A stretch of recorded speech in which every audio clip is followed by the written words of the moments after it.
સુરેન્દ્રનગર પર સૂર્ય દેવતા કોપાયમાન થયા હોય તેવું લાગી રહ્યું છે। કાળઝાળ ગરમીમાં શેકાયા છે સુરેન્દ્રનગરના લોકો।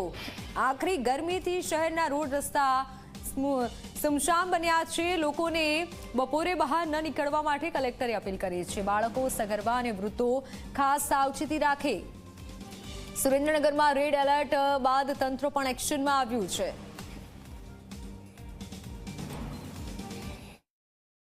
હીટ વેવના ધ્યાનમાં રાખીને સંકલનના તમામ અધિકારીઓને હીટ વેવને લગતી સાવચેતીના પગલાં લેવા માટે તમામ સૂચનાઓ આપી દેવામાં આવી છે। ખાસ કરીને જનસેવા કેન્દ્ર અને અન્ય સરકારી કચેરીઓમાં જ્યાં અરજદાર લોકોનું વધારે આવાગમન હોય છે ત્યાં પીવાના પાણીની વ્યવસ્થા, બેઠક વ્યવસ્થા, છાંયડાની વ્યવસ્થા અને ભવિષ્યમાં જરૂર જણાય તો કામના કલાકોમાં પણ ફેરફાર કરીને બપોરના સમયે બ્રેક પાડીને સવારે અને સાંજે કામના કલાકો વધારવા માટે સૂચના આપવામાં આવી છે। અમદાવાદના ભદ્ર મંદિર પાસેના